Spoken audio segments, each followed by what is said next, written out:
Hey everyone, welcome to the 87th edition of DF Direct Weekly. It's our weekly show where we discuss the latest gaming and technology news. Lots of topics to get through this week, and I'm joined by my usual panel. First of all, John Linneman. Hey Rich, I'm sitting here with a Tiger Gamecom in hand, ready for some action. I've got the Lost World Jurassic Park in there, lights out. I don't know if you guys played it. No. But anyway. It sounds like an essential experience. Gotti material, perhaps? Possibly. Okay, excellent. And of course, Alex Battaglia. Yeah, I don't have any rare and obscure gaming devices, just a smartphone. But yes, I'm excited to talk about all the topics today, and yeah, here I am. Fair enough. Just a smartphone. Just a smartphone. It's all right. Let's move on to our first news topic of the week. So it's been announced, we've got a release date. The Witcher 3 is getting its next gen, I guess current gen patch. A whole bunch of improvements announced. Release date, of course. But I'm kind of getting the feeling that there's still a lot of mystery here, but not too long to wait until we actually get some answers, right? December the 14th is when we'll actually get code. John, thoughts? Well, so it's difficult to form too much of an opinion based on what little they've shown, but that initial screenshot with the announcement in it, if we take that to be a screenshot of the enhancements, some users on Twitter were very quick to draw up a comparison using the current PC build at the maximum settings. And the only thing that seems to have changed is ray traced shadows, perhaps, which affects small details such as pebbles and other little intricacies within the scene, which is interesting. Like the skylighting's the same. There's not really any significant difference there. So I'm really wondering to what degree this is really going to be improved. And it does suggest that, as the name suggests, that it is kind of something that was architected primarily for the new console. Well, I say new consoles, but they're 2 years old, but the current consoles. Because, Cyberpunk was a masterclass in ray tracing on the PC, but then when it finally got its so-called next-gen upgrade, the ray tracing features there were relatively limited, just like local shadows, essentially. And I don't know. Did you guys, was there anything suggesting that there's going to be more to the ray tracing than just this? Because that's what I wanted to see. Like, is there going to be like actual PC features here? I think, well, there's two hints that it could be the case. Is that when it was the NVIDIA Gigaton leak, what did I call it? Jensen's Prophecy? Jensen's Prophecy had the game name in the database as Witcher RTX. Okay. Or the Witcher 3 RTX. So that's an interesting thing. And another thing is that the game will be supporting DLSS and DLSS 3. The need for those technologies in the Witcher 3, even with something like ray trace shadows, I mean, it would be nice, but it feels like you have stuff like DLSS 2 or 3 in place if you want to do something more visually. I would say DLSS 2 would just be there to improve image quality, honestly, over what they had originally, right? Yeah.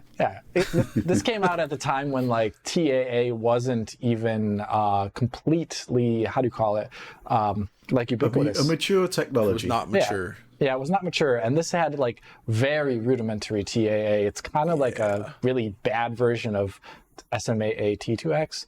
It's not good. It's not good, so that would be great. The other things that are listed here, I really do, by the way, I hope like what John is saying is true, that there is more than just ray trace shadows, because the game's original lighting scheme was fully real time all the time, and that is like the perfect game type to just throw in RTGI into of any sort, and it'll look so much better. I mean, to be fair though, Alex, their materials, I would say, were never top tier in that game, unlike Cyberpunk. So there is, it will never look as stunning, obviously, given its roots, but RTGI would still, I think, help a lot, as you say. Yeah, for sure. And that's what I would hope happens on the PC version, but we'll have to wait and see. There's some other things pointed out here. Faster loading times on consoles is very interesting. I didn't realize they were so long on the next gen consoles, like when you load up the game in BC, but perhaps they are. And they also mentioned a variety of mods being included into the experience. Well, the mods on PC, there are quite a lot of them, but the ones that people usually point out to look into are some of like the combat enhancement mods, some of the camera mods, as well as just like generic quality of life things. Like at some point in the game, like you realize like all the stuff you're collecting that isn't just like sets of armor and Witcher sets of armor is pretty useless. Like the game has a lot of stuff that you just pick up and it doesn't really do much of anything of interest. And maybe, and like, you know, like you can just like randomly eat food in the middle of a battle and gain all your health back. There's a lot of things that The Witcher 3's balance-wise was not so great about, and I'm curious about which mods they would even integrate into the experience, because The Witcher 3 was quite different than The Witcher 1 and 2. Like in The Witcher 1 and 2, you had to like prepare for battle by like taking potions before battle usually started, and in The Witcher 3 you could just toss them back in the middle of combat, and it didn't make any sense, obviously. So I'm very curious to see if they make this actually a rather different basic combat gameplay experience, or if it's just stuff like, you can wear the cat school armor, but it has the you know, like the how do you call it, the stats of bear school armor or something like that. Just like really boring mod stuff. I'm curious if this is actually game-changing kind of stuff. Well, they're making a big deal about it from a marketing perspective, and I guess for the current generation consoles, they are mirroring the feature set of Cyberpunk. I would assume there's going to be a 60 FPS mode, and I'm assuming there's going to be RT at 30 with higher resolution and stuff like that. PC-wise, let's hope for the best that they're actually going to be doing something similar, which is to say that, you know, the Cyberpunk 2077 feature set gets ported over in the way that the Shadows were for the consoles. So, you know, I'm kind of broadly optimistic there. They do seem to be doing quite a lot of work. I mean, we're still waiting for the Cyberpunk Overdrive RT upgrade. But, you know, this is forward-looking stuff from CD Projekt Red, and I'm sure NVIDIA have got a vested interest in helping out those guys to actually push the game into what they consider the next generation, which is to, you know, fully exercise ray tracing feature sets. And, you know, DLSS 3 integration is an enabler for that. But, you know, I'm kind of thinking, well, you know, obviously we've not had any kind of, we've had the teaser of one screenshot, right? There's we're going to get a stream apparently, which is going to go into more depth. But, you know, let's hope that we get more from the PC side. But in the here and now, we just don't know, do we? We got one screenshot to go off. Wow. And a press release, which is severely lacking in detail. Yeah, but, you know, we're going to be all over this one. I guess Tom will be handling the consoles, and PC-wise, well, hopefully, Alex, you'll be available to take a look at this one, right? Yeah, it's coming. Like, I do hope we get it before December the 14th, like seriously, press review build of some sort, because December the 14th is like getting ever so dangerously close to when everyone's going on holiday, and there's going to be already a mad dash at DF to make sure we have holiday content and all these other things, and just having like, this is like a bigger video usually, presuming the changes are drastic, so I do hope we get it beforehand. Mm-hmm. Okay, fair enough. I mean, that's literally all we can say about it at the moment, but I'd say that we're kind of cautiously excited about it. Alex, you were talking about the existing GI system in the game actually being basically real-time already. So we're kind of hoping that it could be ray tracing upgrades there, right? Yeah, because like the original system was like, so when they originally showed off The Witcher, that one time the downgrade stuff happened, they had like hand-placed little GI probes and cube maps all over the areas they were showing. It looked super detailed as a result, the lighting. There was like bounce lighting in there that was pretty obvious.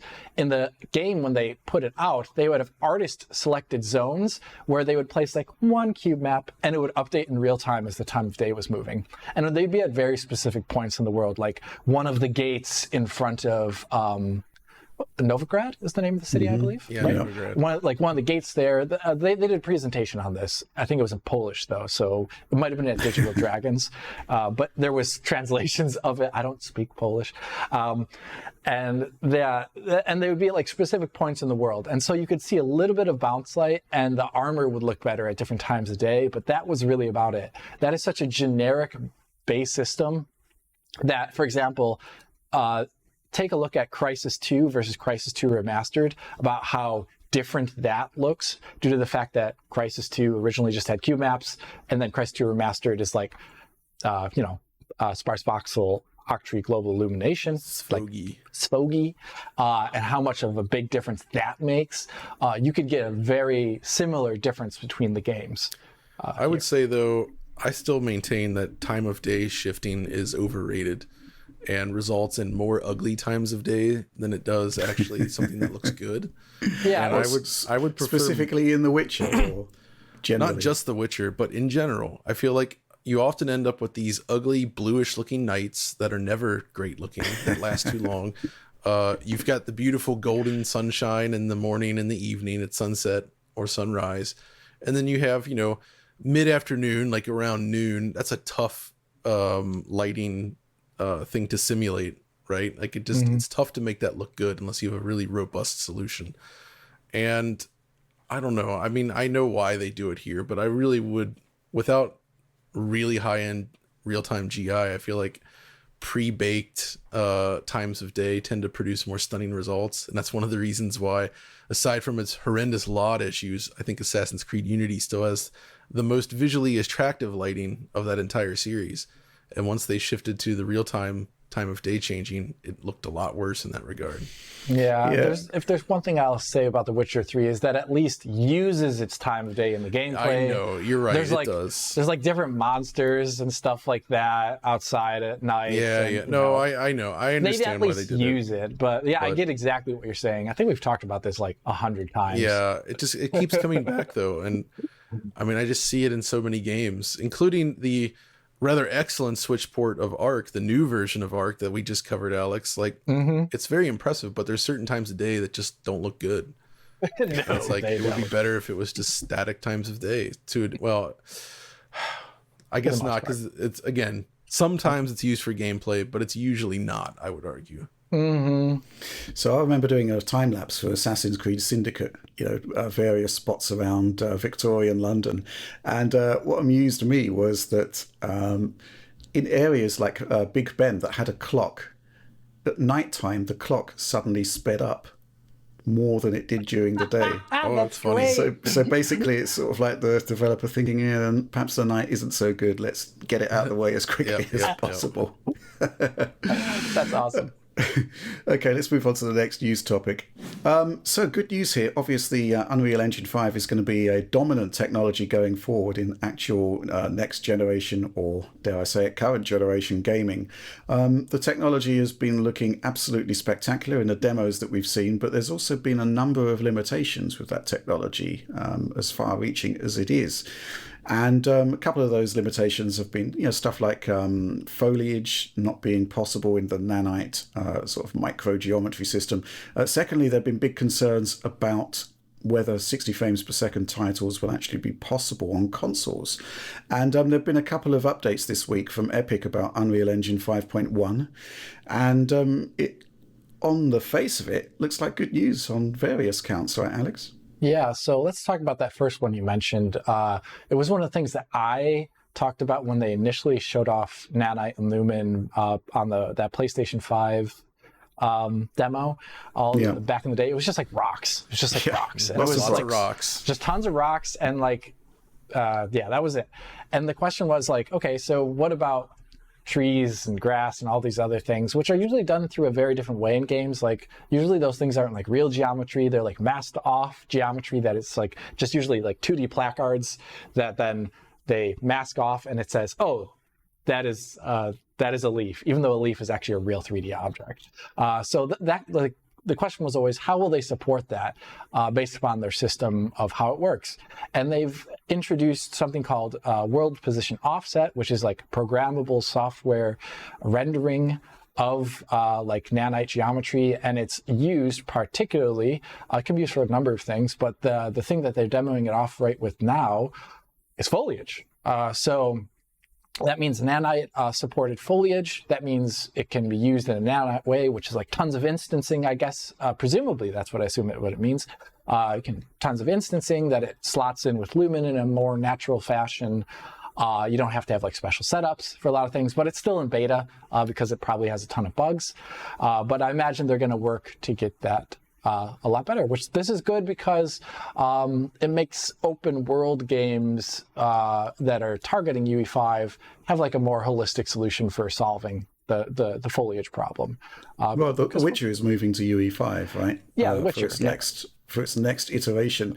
And the concepts that you'd have an open world that couldn't tap into nanite because it required foliage and grass and things like that, that's problematic. So it's great to see that there are actual sort of strides being made to address that. And if we look at the demos we've seen to date, 2 of them have been based around stone, 1 of them around a city. And no trees or foliage. Well, the good news is that Richard already announced that he was moving to Unreal Engine. Now you can put a plant in your office. It's okay. You can do it. Yeah, there's still a lot of things that nanite doesn't support. Still, like skinned geometry for characters. It doesn't support also terrain. Like the way they did terrain before was like actually I'm going to argue like this is probably not the way you should be doing terrain in an open world game, where they just had a bunch of meshes that were static and small, and they kept like changing the sizes of them and kit bashing them. Like that is a pretty inefficient way to build an open world, because it's just like an artist doing every single thing versus like open world generation is usually like you have like simulated river flows and like, canyons that are sculpted by wind, like things like that you do offline in like simulation programs, and then you bring them in as a height map or something like that. So that stuff is still not supported, but I imagine it's still on the docket.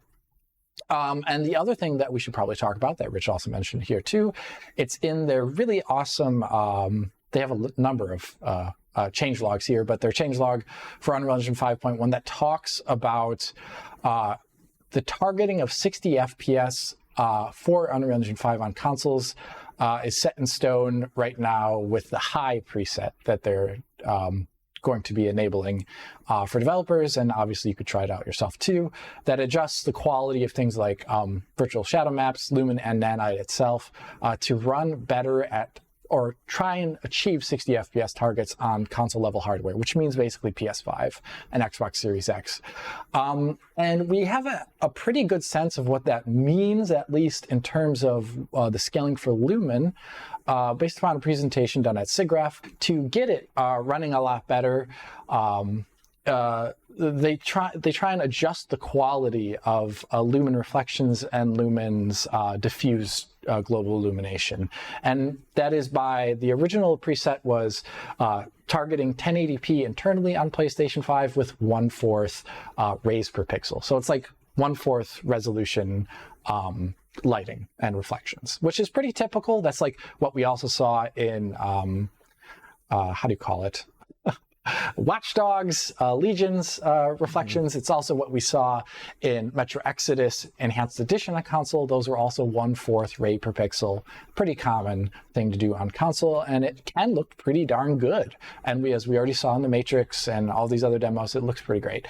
For their 60 FPS high mode, they're moving it to 1/16 res, which I think for diffuse things like for like Lumen in the Land of Nanite, that original demo where it's just like really diffuse objects and not a lot of detail, I think it can still look really good for those surfaces. But for anything that is like a lot of occluding stuff or anything that is glossy, let alone reflective, it's going to be pretty, I don't know. We can maybe do a test for that and see what it looks like. But I imagine 1/16 resolution lighting doesn't look too good for a number of surfaces.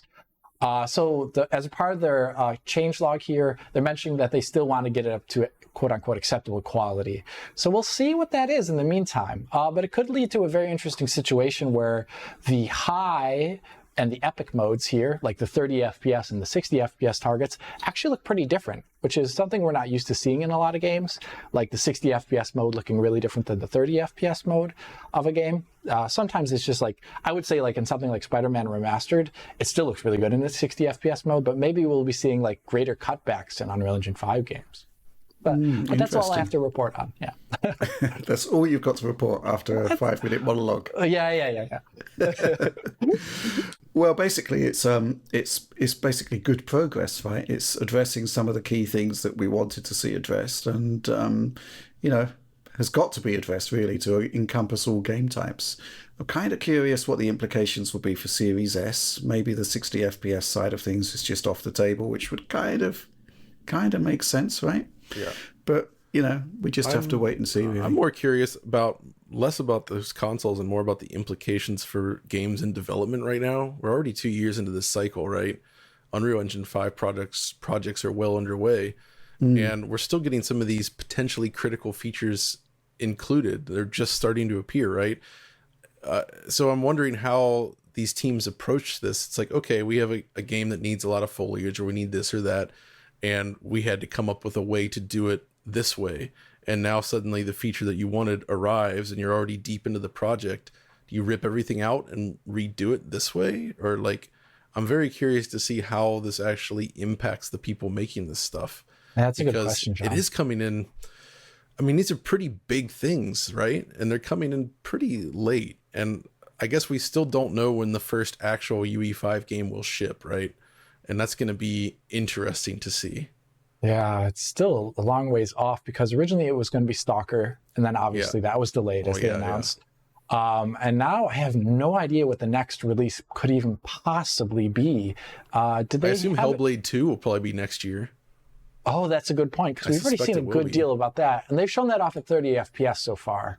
Yeah. Nothing at 60. That is very interesting. And they also didn't show off any, the game takes place in like Iceland or whatever. They didn't show off any foliage either. I mean, maybe they picked those environments for that reason. I don't know. Yeah. It's going to be interesting to see.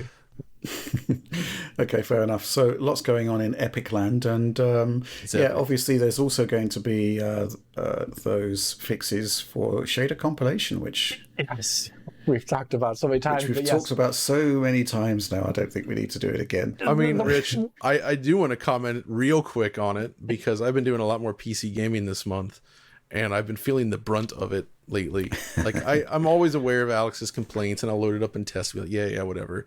But when you're actually trying to enjoy a game, when it happens, it is so unbelievably distracting. Like I tried to play Scorn, which is Unreal Engine, and just the sheer volume of stutters, like using like a 4090, the GPU is barely being taxed. The CPU is sitting at like 3% usage.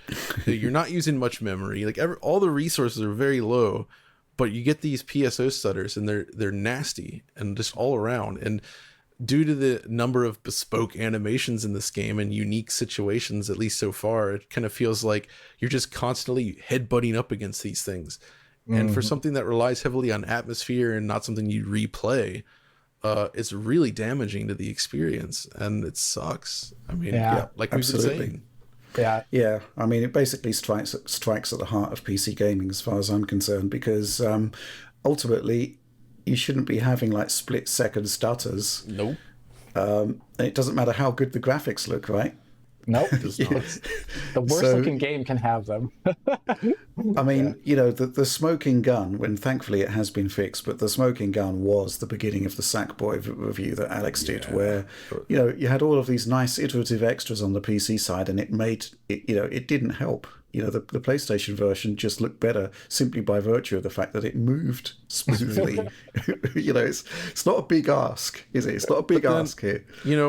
I reinstalled Gears 5, which I'd never installed on this computer. There were no compiled shaders anywhere, and I was just again amazed at how well they handle that, right?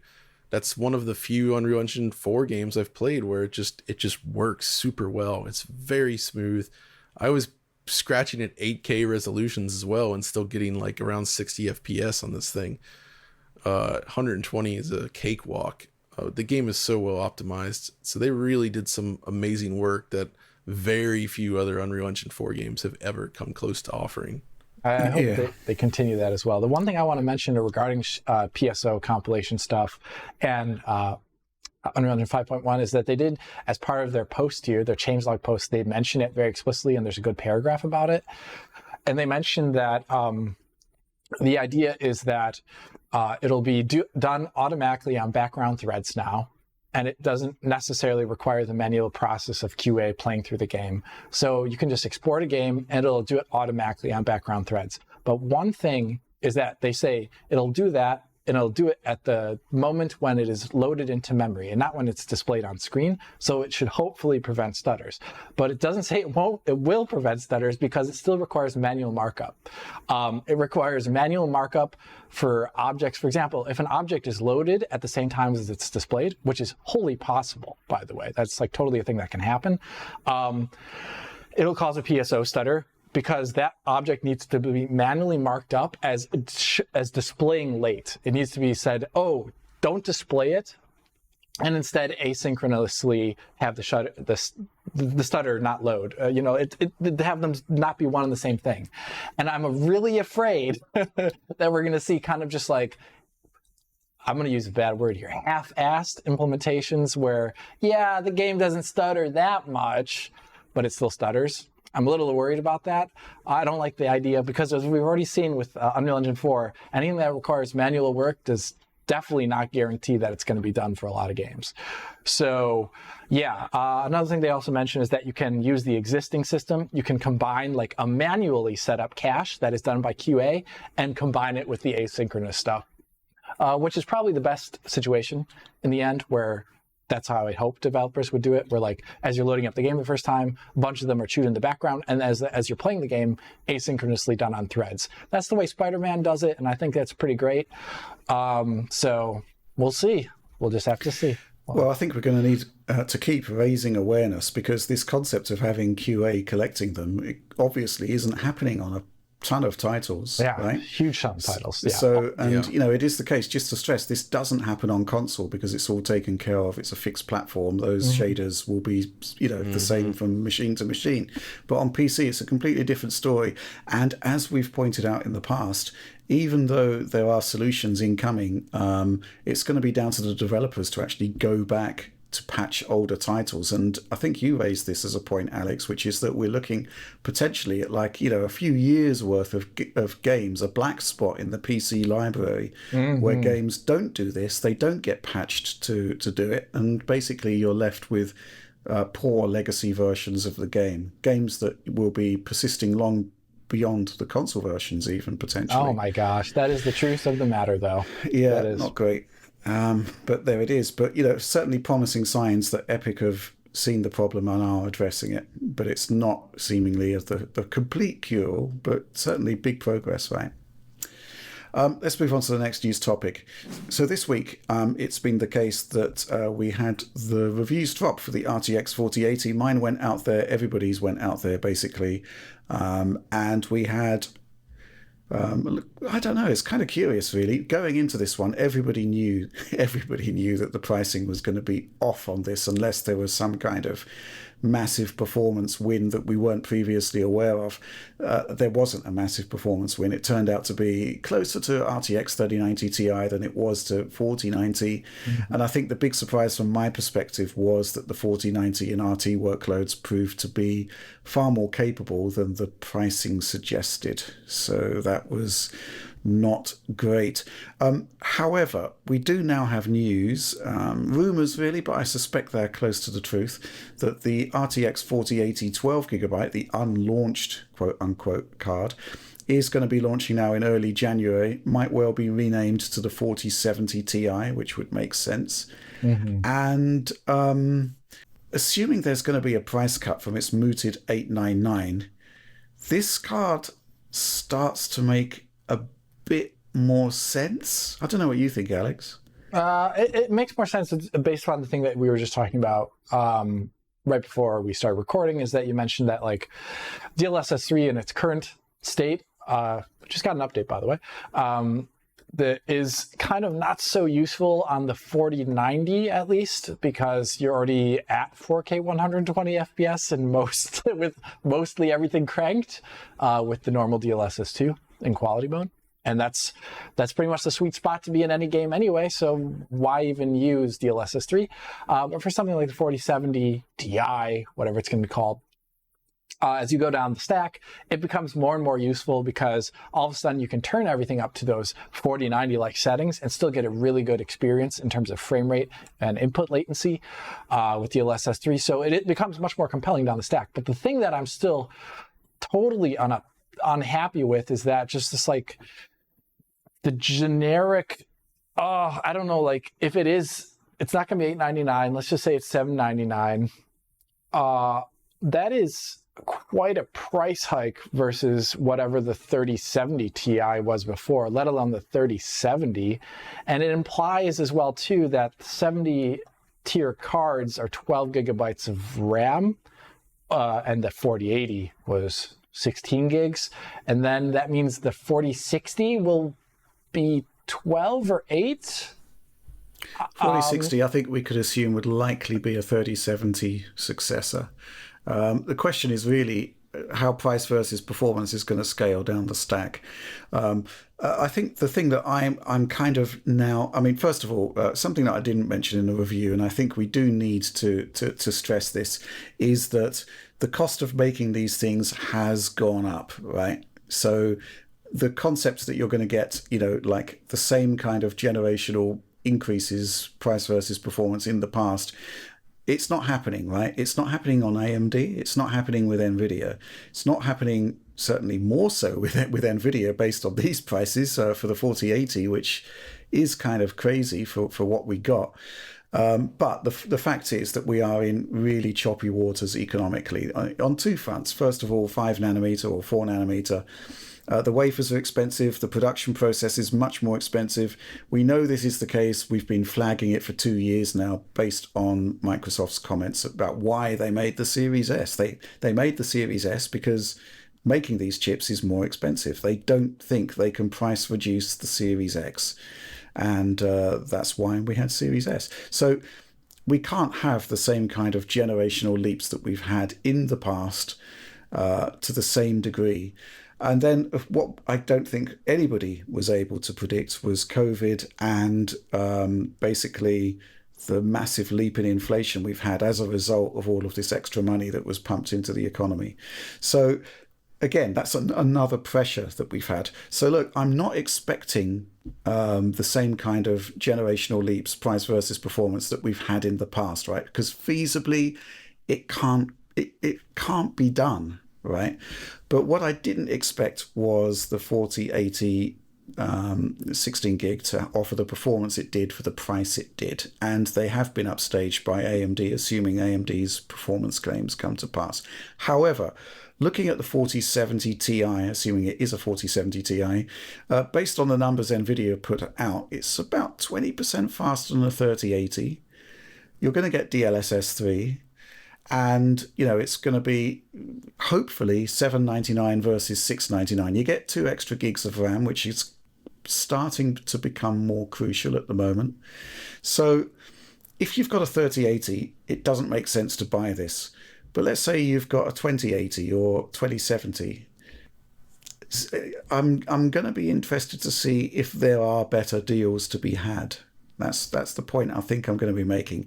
Price versus performance is kind of more realistic with this product. And that's kind of the point I want to make there. And also, as we were talking about this before recording, DLSS 3 has just received I consider it a major upgrade. We'll talk about that shortly. But as you said, Alex, when you've got a 4090, it doesn't really do that much for you if your screen is 120 hertz limited. So yesterday I was testing the new DLSS 3, and it was the case that frame rates were interchangeable between DLSS 2 and DLSS 3 with this new frame rate cap that it's got. But once you get down to 4070 Ti level, DLSS 3 becomes a lot more meaningful. We'll talk about this a lot more once we actually reach that particular news topic. So I'm going to be really interested to see how all of this plays out, because there is a certain degree of realism that we have to accept in terms of pricing going up. Consoles are going up, right? The price of consoles is going up. It's not as if it's limited to NVIDIA ripping us off or AMD ripping us off. I mean, just to reiterate, 7900 XT, it's like, I think, 35% more expensive than 6800 XT, which is its equivalent from the last gen stack. So we need to be a bit realistic on pricing, but at the same time, I still can't justify the 4080 16 gig. And there was again sort of the sort of Twitter bubble yesterday. There was all doom and gloom because everybody was saying 4080 had sold out. Nvidia has won.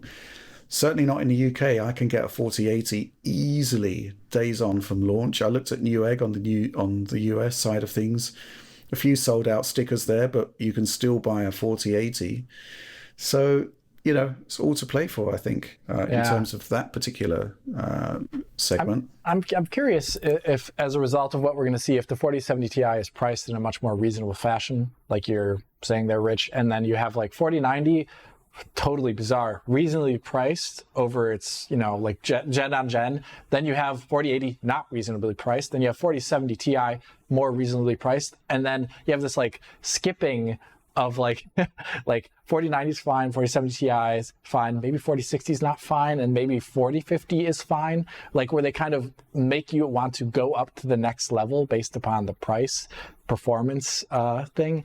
I'm curious if that is something that ends up happening with the full stack, but it's going to take a while for the full stack to come out. We don't know the pricing for the 4070 Ti, right? But I think it's pretty much been established now that the outrage at $899 means it's not going to be $899. The 3070 was, I think, $499. How the 4070 is going to stack up, I guess it will be more expensive, but it can't be dramatically more expensive if the 4070 Ti is $799. So maybe they'll. I mean, I do still think that we're going to be paying more money for our GPUs the lower we go down the stack, and that isn't great. And I think something which was pointed out on our Discord by our supporters is that whatever happened to the $250 GPU? Yeah, we were bemoaning this in the past. I think that we had the 3050. I'm not sure what the MSRP was. Let's look that up. Yeah, let's have a look at that. But it wasn't really a great GPU because it was less performant than the 2060. Yeah, quote unquote. It was 330 and then it dropped to 250. Okay, so 250, yeah. I mean, it's just not the sort of bang for the buck winner at the 250 price point. I don't think that's it. No. Yeah. So there's still much to play for there, and I'm interested to see whether we're actually going to get a good deal at the lower end of the stack. That's kind of what I've been sort of mulling over since this situation cropped up. John, any thoughts? I mean, we talked about this a lot, but yeah, I mean, all I can say is it's just a difficult time right now for everyone, both. And I think that's what's making this extra tense is that, consumers are feeling this. Expenses are at a ridiculous point now. The cost of living has increased, but then the cost of creating these cards has increased. So like everybody's being squeezed from all sides, and it's just sort of created this nasty bubble where all the pricing stuff just feels kind of uncomfortable and frustrating. And I'm sure, obviously I would side more with the consumer in this case, but I can absolutely understand how the companies themselves are feeling this burn right now. And it's I don't know what the solution to this is. And when you look at something like the 4090 now, the card is so powerful. Like we've reached those points where like, oh man, graphics can't get better than this, or things can't get faster than this. But it's hard to. I feel like they've reached the point where that card is so darn fast that it's like outpaced the entire PC industry. And it's like, I don't like, when will we even need a new card to like take over from that one at this point, right? Like we need CPUs and memory and storage and everything to catch up a lot more. I mean, that's where DLSS 3 kind of comes in, where it feels like NVIDIA was getting tired of waiting on these other bottlenecks and tried to come up with some way to remove those bottlenecks with frame generation. So I don't know. It's just the market's in a weird place. And then when you get back to the stutter struggle stuff, which is also keeping things down, and I don't know what to think about the current PC gaming space right now. It's such a weird spot. And this conversation, yeah, it's just the cost of everything and just the way it all comes around, including the games themselves. I don't know, man. I'm going to present the glass half full argument now. Let's say you've got a PC, it's a few years old, maybe likely based on Ryzen, because a few years back Intel was just completely off its game. Yeah. To an almost hilarious degree. You can upgrade that system now with a 5800X3D, $300 thereabouts. That's a great upgrade for that system. And it puts it back into the game CPU wise. Now, GPU wise, I'm looking at Alex's Plague Tale coverage there, where we could get a complete settings match. Going back to this 4070 Ti, conceivably, based on those numbers, you're looking at potentially a $799 product that's basically twice as fast as a PS5. Yeah, in rasterized title. And it will be even faster with ray tracing and more feature rich. And you've got DLSS. So I think there's two ways you can look at this, which is the from the upgrade side of things, perhaps things aren't going to be quite as expensive relatively compared to a console, because the consoles aren't going down in price either. They're going up. They're going up as well. Everything's going up. Yeah, so there's various different ways you can look at this, and I do think that the PC side of things, if you've got a mainstream system from the last generation, if you can call it that, it still holds up pretty well today. But it's you can either go for a console or you can continue to upgrade, and you can get an experience that's palpably faster, palpably more feature rich. So this value is not just down to frames per dollar. Something I wanted to actually bring up was we actually saw some benchmarks this week for the RX 7900 XT. Yeah, right. Oh, yeah. Which didn't look that far off the 7900 XTX, which is quite heartening.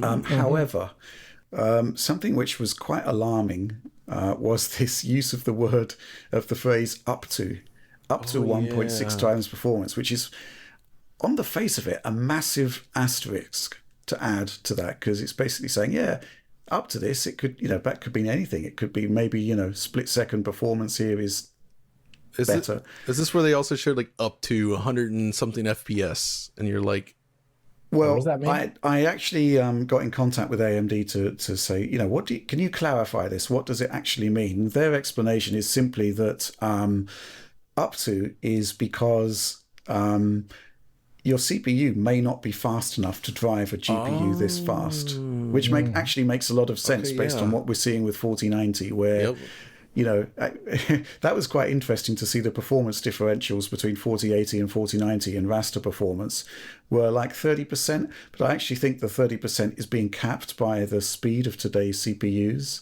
Totally. I feel like that would have been the better asterisks there, where it's like, they say like, depending on your CPU. Just spell it out. Like there is a bottleneck here potentially. Yeah, absolutely. So I think that was worth clarifying there, because it up to 1.6x, up to 1.7x could mean anything, right? But the end notes did say performance may change according to the surrounding system. I think they were testing with a 7900X Ryzen, which is a pretty capable piece of kit. Yeah. Just wanted to get that out there. But I think that's all we've really got to say about the value discussion at the moment. I don't think NVIDIA has won with the 4080 pricing here, because some of it just looks kind of crazy, and there isn't the sellout that everybody said there was. Maybe in the US it has sold better, but certainly as we've discovered in Europe and in the UK, the third-party partner cards in particular are crazy prices. Yeah. I mean, the prices for EU German stuff is just absurd if you look at them. Like I just was laughing the other day with someone about it. I was like, I can't imagine actually buying it. But this has been the first launch in how many years since the crypto? Because this is the first time a card is launched after crypto basically crashed, right? And it's been, mining has gone on for a long time, I think, at this point, right? So it's launched into a very different world, and as a result, I suspect that contributes to the lesser demand. Yeah, may well be the case. But, ultimately the 4090 sold out. Because it's a killer product. It's a good product, probably supply constrained as well. Possibly, yeah. I mean, there's so much going on here. I'm not sure we know the full picture, but it's certainly the case that I think value is playing a factor, playing a role in the fact that you can still buy one when you couldn't with the 4090.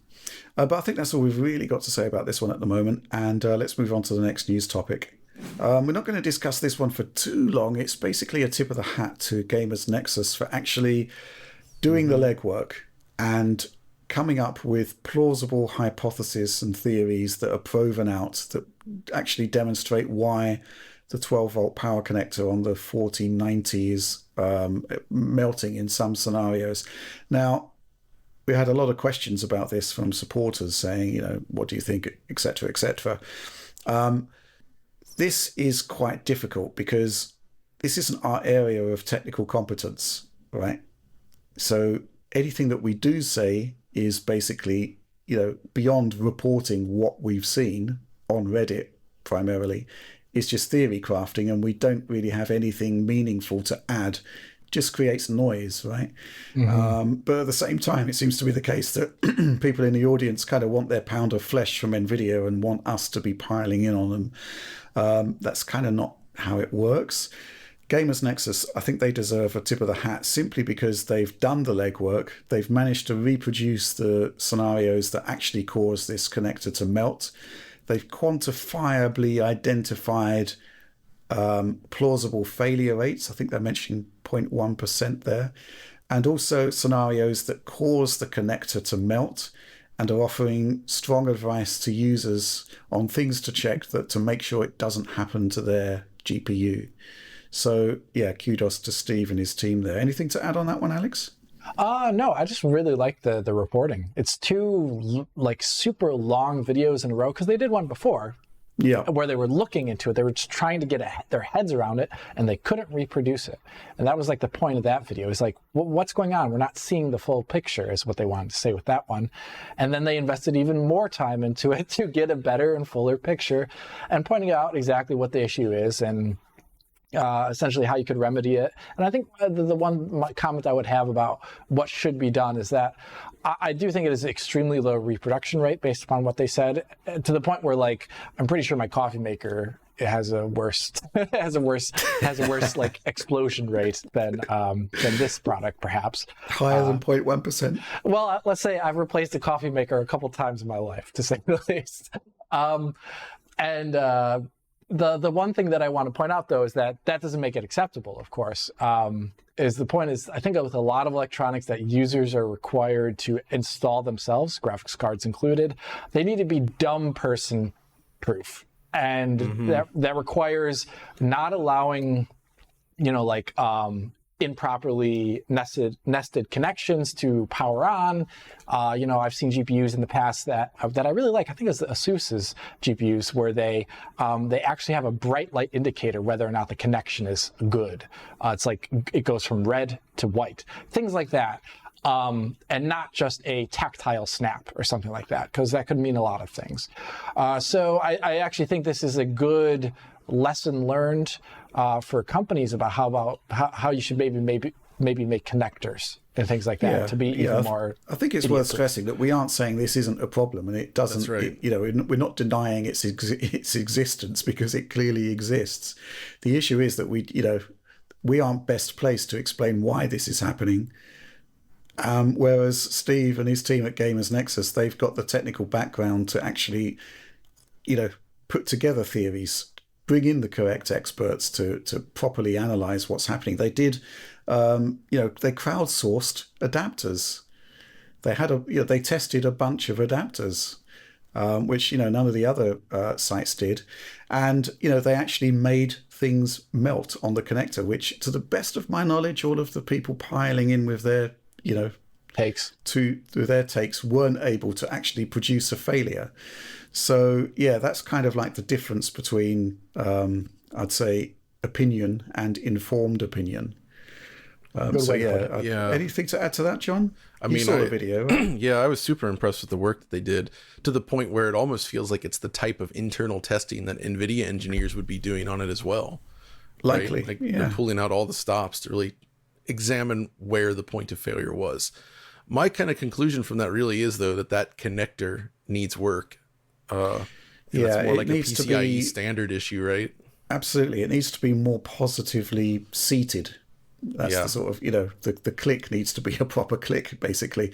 But it did seem to be the case that even when it wasn't in properly, it was still working okay. And the scenarios required to cause a melt seemed to be not in properly by quite a way and shunted at an angle.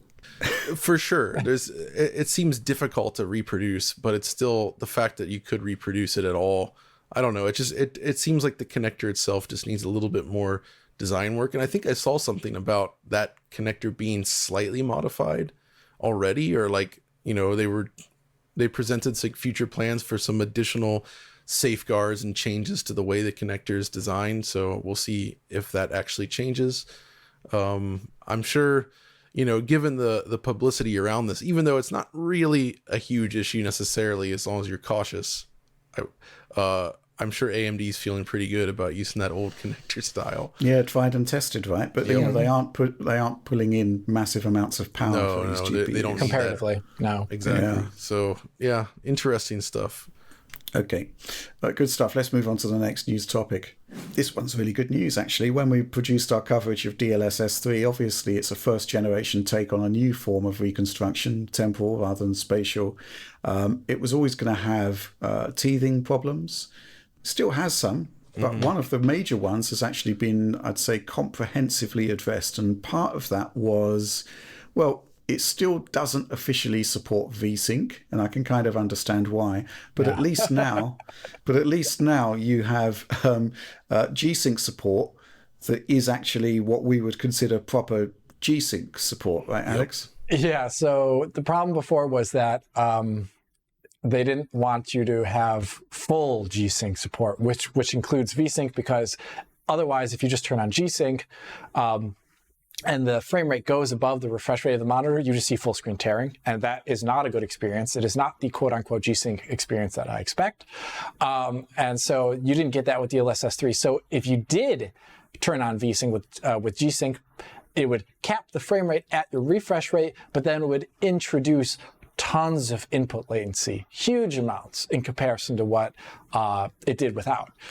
And that was I think it was a big issue. And it was like a big part of my video was to explain like what I think the issue was and why it's a big issue at the end.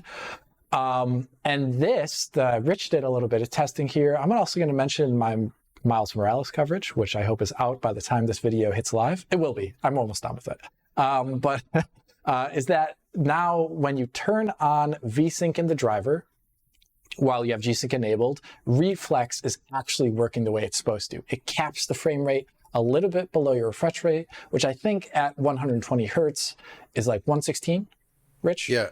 Yeah, 116, 117, yeah. I saw this yesterday with Plague Tale. It's exactly what it does, 116. Yeah, so that's what it does. And this works obviously well with G-Sync because then it's using a variable refresh at that moment, not the V-Synced refresh. And Rich, talk about your numbers. Yeah, my numbers are actually sitting in our Slack conversation, Alex, where I need to scroll over. There we go. The Slack conversation where I'm talking a lot about Battlestar Galactica. Yeah. Boxy specifically. Boxy, the best character in BSG. The best character, yeah. Just sort of trying to filter out all of the Battlestar Galactica takes.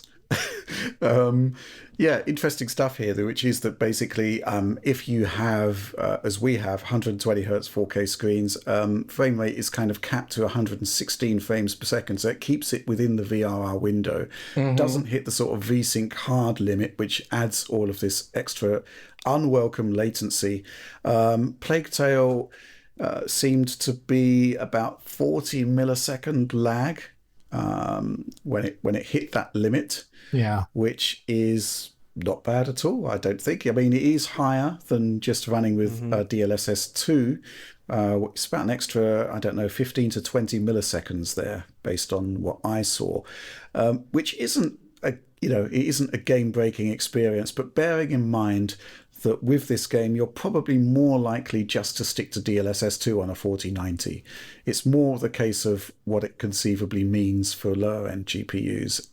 DLSS 3 suddenly becomes much more of an option because you're taking a relatively small latency hit, but you're able to fully exercise a 4K 120 hertz screen. Well, Rich, Yeah, I will sorry. say I did play some of this yesterday, and while all the opening stuff held 120 without frame generation, once I got into that city area, it was starting to slip into the around 100 FPS, a little bit That's all below. CPU stuff there. It's super CPU limited. Exactly. Yeah. So the 12900K was bottlenecked there, but DLSS 3 with frame generation was able to overcome that.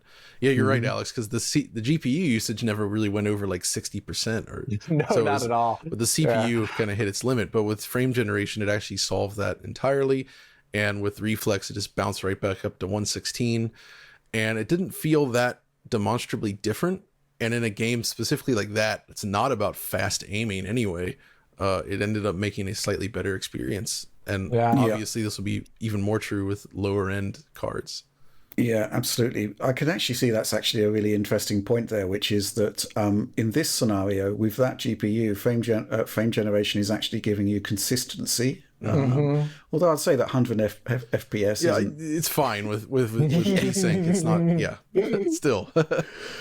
But some other things I tested, fully CPU-bound Spider-Man with full ray tracing in Times Square. That actually did introduce quite a bit of a latency hit, about 20 milliseconds there. But again, for a game like Spider-Man, I think the point is that the massive leap in latency you had before, if you engaged hardware level vsync, is now gone because it's keeping you within the VRR window. And so it's basically I wouldn't say a triumph, but it certainly makes a good feature eminently more usable now for all GPU users. But as I said earlier, I think the lower down the stack you go, the more potent frame generation is going to be. Yeah. And one test that I did do, which actually is was really interesting, was to limit Spider-Man to 60 hertz output, and to run DLSS frame generation, which would be scaling up from 30, well actually under 30, I guess, possibly. Yeah, 30. A little bit more technically, but yeah. But essentially, when we first tested that was one of the first things we tested. Can it actually do 30 to 60? And there are issues with it, right, in terms of artifacts at that lower frame rate. But the key problem that we had with it was that the latency was like 200 milliseconds or something crazy, and it was borderline unplayable. Killzone 2 territory. Connect territory. Oh, yeah. But what it actually means now is I actually measured 30 to 60 latency at 77 milliseconds. That's so low. Which you are essentially looking at a 30 FPS. Well, it's better than a console 30 FPS. It's better than a console 30 for sure. That's interesting. So let's sort of extrapolate back to the lower end Ada Lovelace cards that are going to be coming. Maybe you do want to ramp up visual features, and you are at a sort of circa 30, 35 FPS. Frame generation will allow you to get a 60 FPS style experience. It will be laggier than, proper 60 frames per second.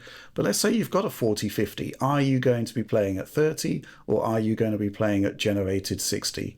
The answer is you'll be playing at generated 60 or taking a massive hit to graphical features, right? Yeah.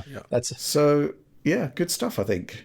The one thing I'm curious about, so this is obviously G-Sync with vsync, and I'm pretty sure the vsync implementation, if you don't have a G-Sync monitor, is it just vsyncs, and you'll get the increased It'll still be latency. laggy, right? It'll still be the increased latency version of that. And depending upon the game, it could be not bad or very bad. So that's the one thing. And I'm curious if that is ever solvable at all due to the way how vsync works, or maybe it requires an entirely different monitor, like the G-Sync monitor, essentially. I'm curious if that is something that they can still solve at all. Because currently right now, I'd say you definitely want a G-Sync monitor if you are using DLSS 3. Not necessarily. Yeah, I think we've got to test as to whether, G-Sync compatible, i.e. FreeSync, works as well. I don't see why it shouldn't. I think it'd be fine. Yeah. But yeah, this is a big upgrade for PC users and DLSS 3 in general. And it comes at the right time as the lower end cards start to filter in, and it's all good stuff. I think that's all we've really got to say about that at the moment. I do want to test, and I have got it coming in, the Samsung Odyssey Neo G8, I believe it's called, which is a 4K 240 hertz screen. There's been lots of conjecture about how NVIDIA can't do 240 hertz 4K because of display port 1.4a. But you can use lossless compression to achieve that. I want to test it. I want to see whether we can actually see the full might of frame generation with a 4090 at these extreme high frame rates. I'm really excited by that. Yeah, because like right now you're comparing, like when you said like, oh, the added latency is what it is versus the vsynced presentation below the refresh rate. But what is it actually like in the scenario where both are completely uncapped, but both are below 240 hertz, which a lot of games will be. That's actually the really interesting point, because then it's just additive at that point. Yeah. Basically, the higher the frame rate you go, the lower your win in terms of latency, right? So if you are able to just uncap frame rate, you should see, maybe a few milliseconds, up to 10 millisecond difference, just theorizing at the moment until I actually get the monitor. But yeah, I'd be very interested to test that. Let's quickly move on to our final news topic. We've done a lot of news this week. John, you wanted to talk about the new Pokemon on Switch, Violet and Scarlet. It's fair to say that I think this is one of the first times where a game has had such poor technical performance that mainstream reviewers are picking up on it and saying it's not good enough. But apparently the baying mob on Twitter may disagree with you, or at least some of it. No, I think most people seem to agree. It's a kid's game, John. Why are you applying technical critiques? Because when I was a kid, most of the games I was playing ran at 60 frames per second. I'm just saying. That's true. That's a burn. So I think Tom has expressed interest in doing the video on this. I think Oliver's going to be doing it, actually. Oliver's going to do it? Okay. Yeah. Wow. Interesting. All right. Well, Oliver then. He's available. Tom's on Warzone. So. Right. Gotcha. Okay. Well, basically, I was a little bit shocked to see this again, and I wanted to mention it just because we know that Pokemon is one of the most popular intellectual properties in the world, right? They make a remarkable amount of money on this thing, and but when you look at the technical performance of their games, it's been poor for years, right? And it was poor earlier this year as well with Arceus, or however you want to say that. But this one, just some of the issues that it's launched with, it's kind of blowing my mind that such a large scale product can release like this. So the frame rate itself is very unstable, right? And it's like, okay, that's not good, but that happens.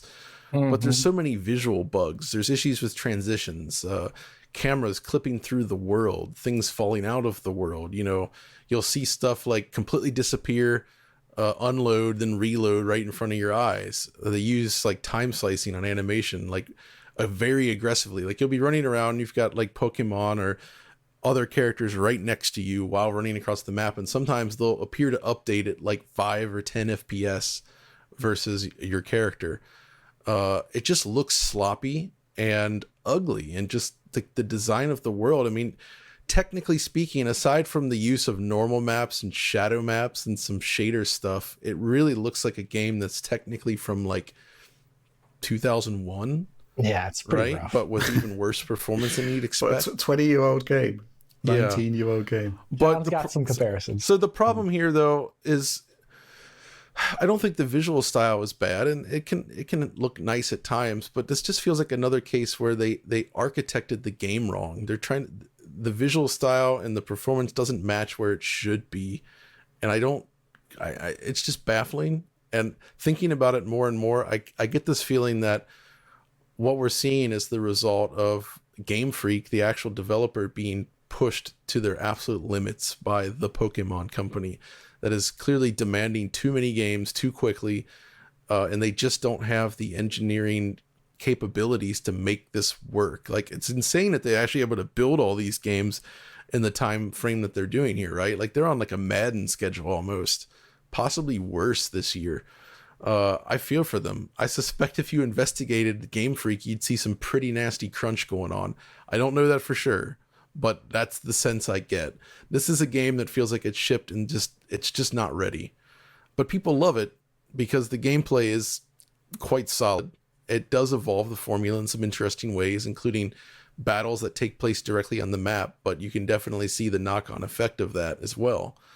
And this is not really a Nintendo game, right? This is Game Freak and the Pokemon Company.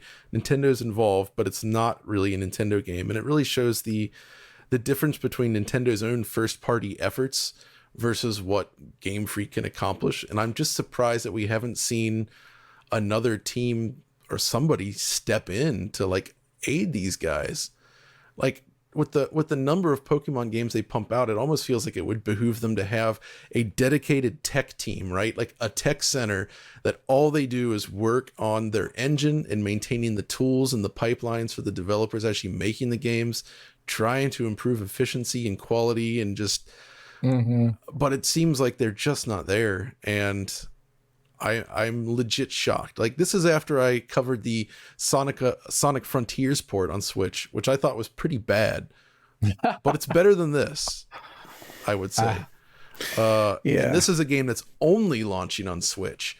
I mean, when you're sub 720p, it looks like in docked, and your frame rate's like so unstable, and you've got all these weird loading issues and animations running at like 10 FPS and textures that look, I mean, texture. There are original Xbox games that are more visually striking than this.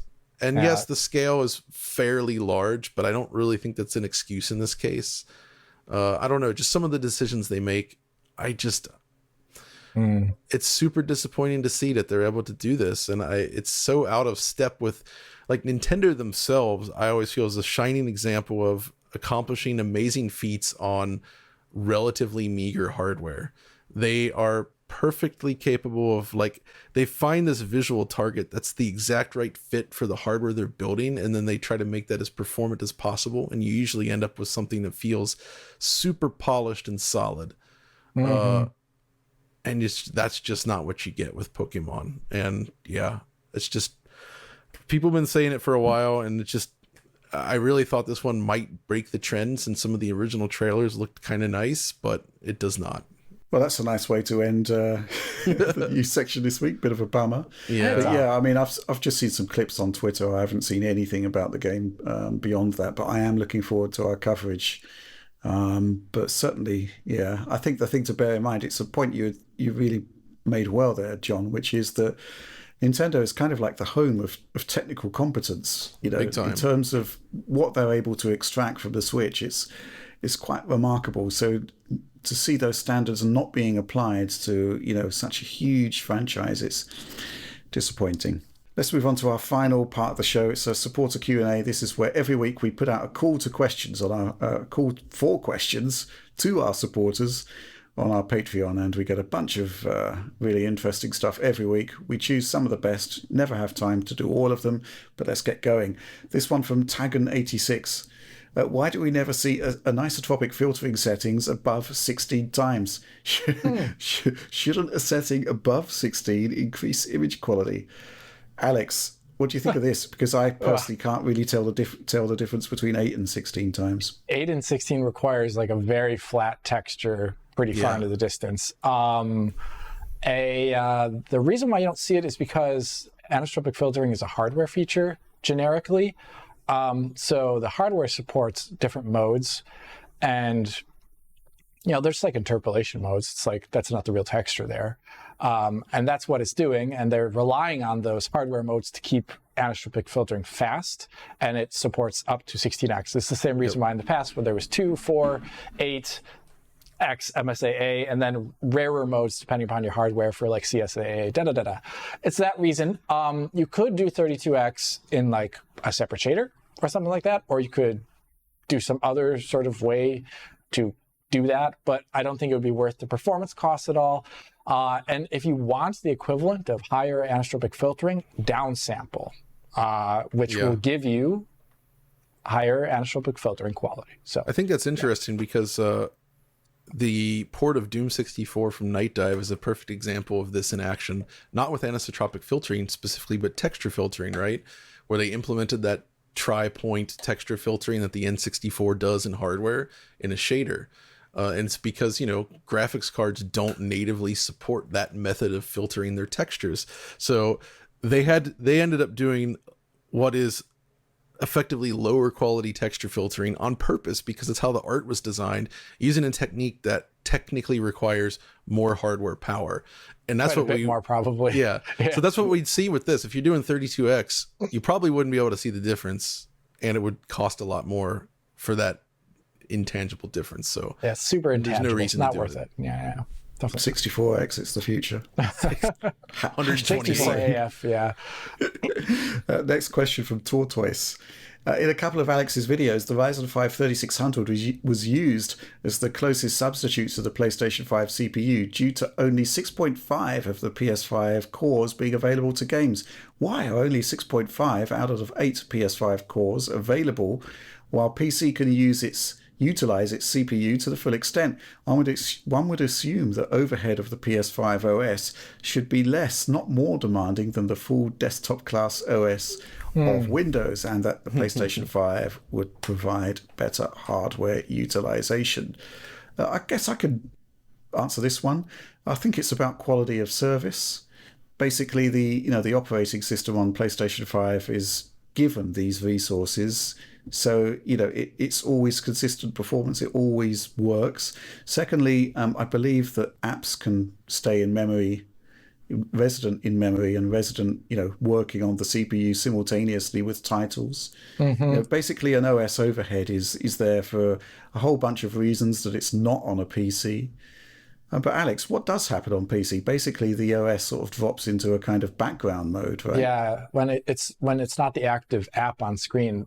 I mean, obviously, some things can, like, if for some reason you scheduled an antivirus scan or something like that. Honestly, I don't know why people use antivirus software anymore. I haven't since maybe 2010. I don't know. But take note, hackers. Take note, yeah. Find me. But I'm behind like 6 different proxies. You'll never find me.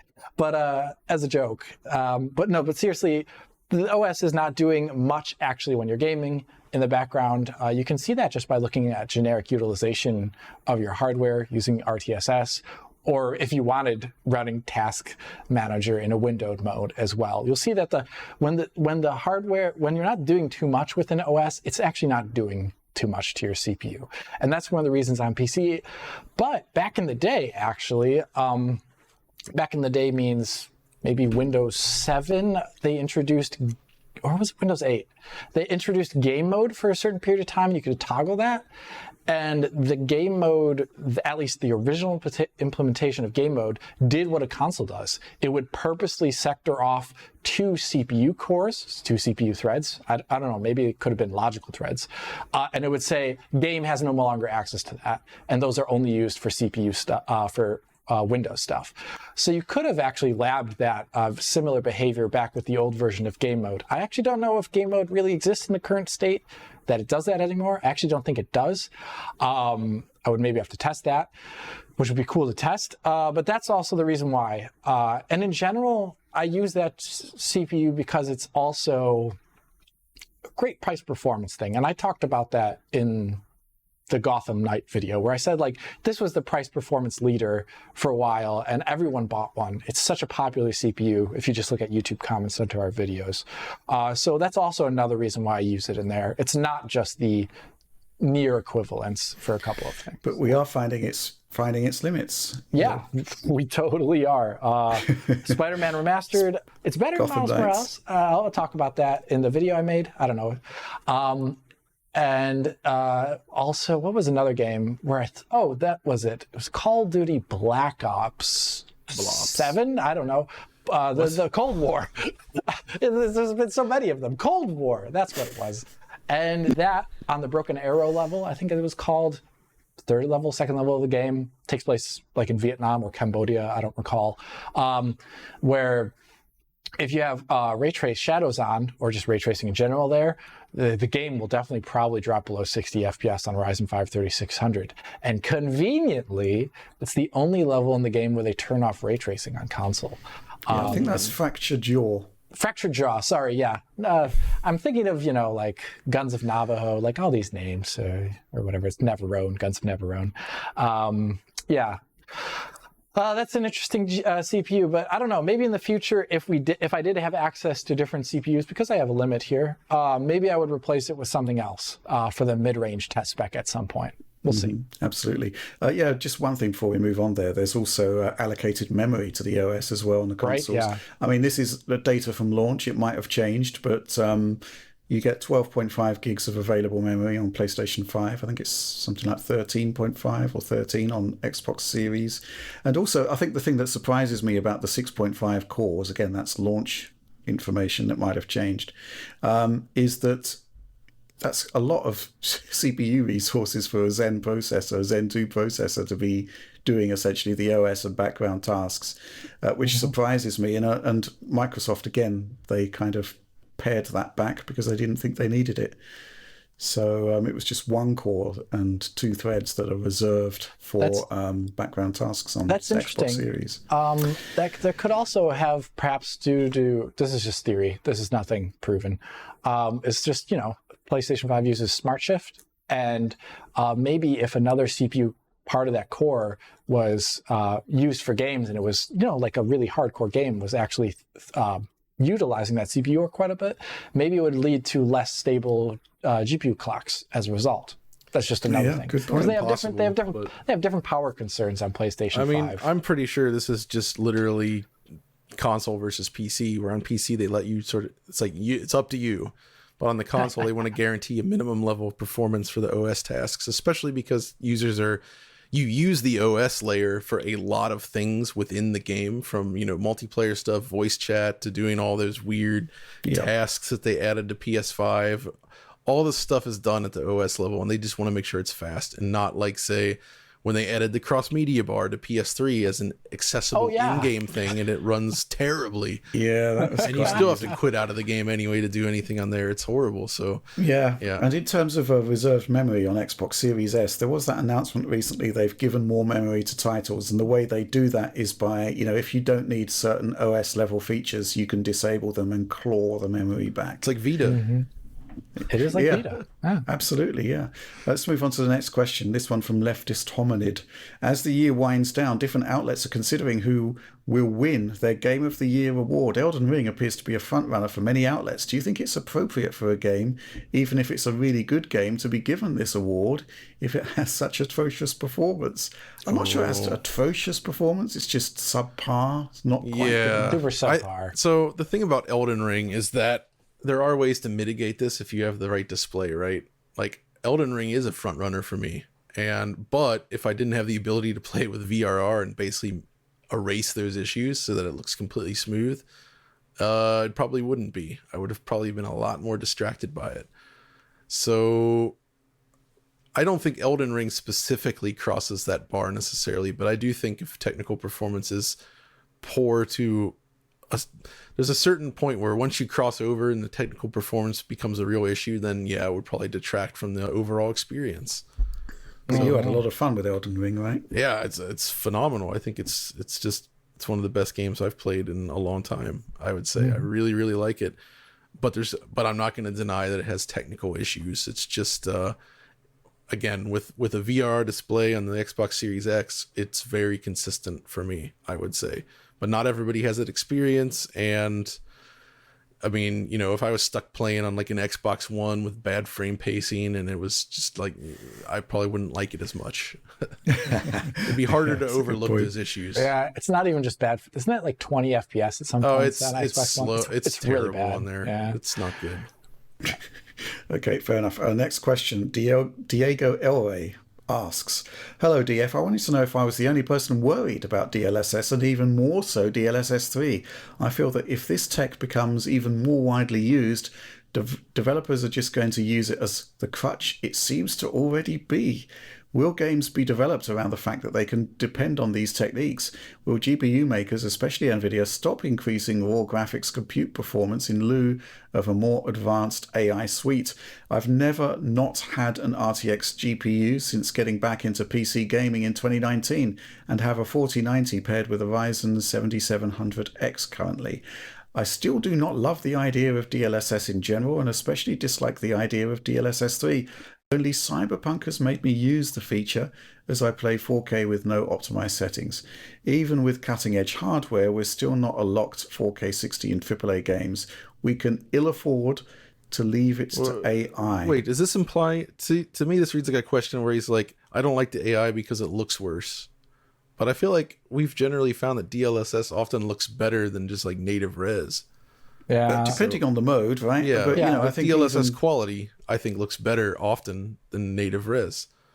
Usually it does in a lot of games, with like small asterisks there for depending upon like if there's an error and or if you're staring directly at a ray trace reflection, depending upon the game. Once again, it's different per game. So I'm just kind of like, I think John and I and Rich, we all have something to say about this.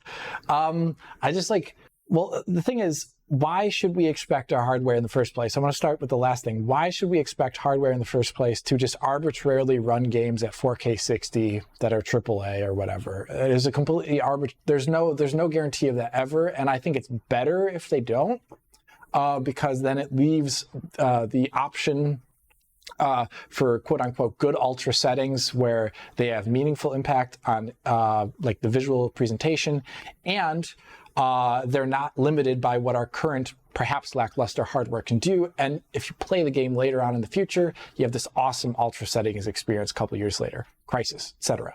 I love that kind of stuff, and I dislike the idea of limiting our I don't know, game settings to be some sort of arbitrary thing where they just run at 4K 60. And that's why DLSS is so cool, because for those people who want to get a taste of that ultra experience now, DLSS enables it with minor image quality detriments. And I think this is why it's so good. I think devs aren't using it as a crutch at all. They're enabling the technology in the first place to be utilized, like super hardcore path trace graphics like Cyberpunk Overdrive or Minecraft RTX. Without DLSS, you'd be looking at a straight 1080p or 1440p presentation on like an Ampere card. Would you rather have that, or would you rather have like a 4K presentation on that with those graphics? I think the answer is obvious.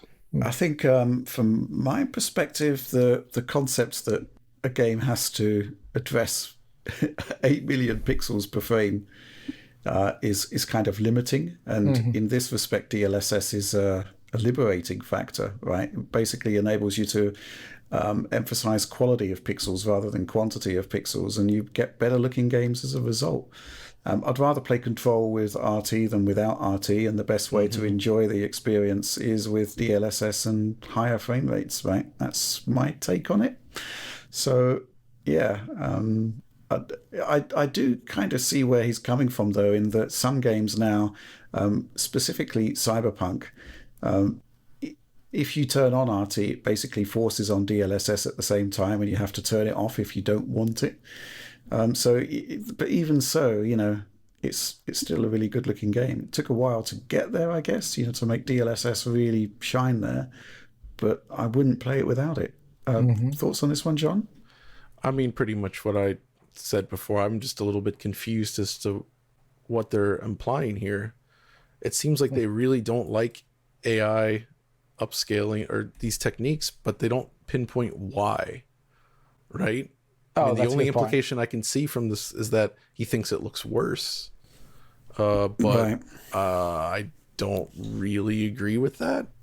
So it's hard to really respond to this. Like, I think this is actually good for image quality. It's almost like there's people that argue that, well, I want native 4K because it's native 4K. And they don't actually care about what they're seeing on screen. It's more about the fact of it being something versus what you actually experience. I don't know. It's just, it's a weird one. Yeah. No disrespect meant there, Diego. Like, if you really truly don't like the look of that, that's fine. I mean, maybe some people do actually prefer like ultra sharp pixels, even if it's extremely noisy and aliased. I know people like that. Even with there's a subset of people that want no TAA. They just want those raw pixels with shimmering everywhere. That's what they want, and that's fine. Like, if that's what they want, that's cool. Well, to be fair to Diego, he's putting his money where his mouth is. 4090 there. 4090, yes. Yeah. If you're going to go native, you can't do better at the moment. Okay, final question. Hello, gentlemen. This question's from Chili Con Carne. Hello, gentlemen. My question is simple. When will Audi be released from Rich's basement and start appearing in videos again? First of all, Audi hasn't been in my basement for some time. Guys had COVID 3 times. He's like the monkey from Outbreak. He's not coming anywhere near my house or my dungeon. But John, you may be able. Is he in your dungeon? What's going on there? No, not in my dungeon, but we actually do have some stuff planned. We filmed a video recently. We're filming another one today. And then I think next week, or whenever you guys watch this, it might have already occurred. We are planning a live stream. We'll be streaming Atari 50 with Mike Micah, talking about that. That'll be really fun because Atari 50 is incredible. Like, it's worth looking at. It's super cool. And yeah, we have some other stuff planned coming up. So, but obviously, as you know, he works at Limited Run Games now as the day job, and kind of with us on the side. So he's involved with DF Retro, as well as obviously Mark and Corey from My Life in Gaming, and all 4 of us are just doing various projects together in the background. So that's kind of the state of it, I guess. But the good news for Audi, no dungeons anymore. No more dungeons. It's free more from dungeons. Free as a bird out there. Yeah. Out there, free to get COVID. Exactly. As many times as he likes. Okay, that's it. That's the end of the show. Please do like, subscribe, share if you enjoyed the content, and of course, ring the bell for those notionally instant notifications. I say notionally, but it seems to have been pretty good recently. Well, I mean, when we put the Sonic video live, it was still set to unlisted. So everybody was like, "Where's the notifications?" And a lot of people responded saying, "Richard always says notionally instant notifications." Exactly. Yeah. You cover your butt. But in that case, that was user error. Part. But still, you're covering yourself right here in this part of the show every week. That is my disclaimer. But yeah, DF supporter program, so much going on there, so much early access. At the time of recording this, we've got 2 videos on there, early access, which should be feeding out over the weekend. Tons going on, bonus material. Tons of DF Retro. It's all awesome. DF Retro Final Fantasy 13 episode. I'm going to be promoting that again because it's awesome and it's exclusive to Retro tier supporters until, I guess, December sometime, right, John? Yeah, I still need to do the split adapt because we typically shorten them and do it in multiple chunks, just mainly because like super long videos on a channel that doesn't always post super long videos, you get more drop off, you know what I'm saying? So it's better to kind of break it up a little bit to make it more reasonable. But if you're a Retro supporter, you can watch that now, and you could have been watching it for the last couple of weeks. Oh my! But yes, that's everything. That's all we've got for you this week. And I guess being a weekly show, we'll see you next week.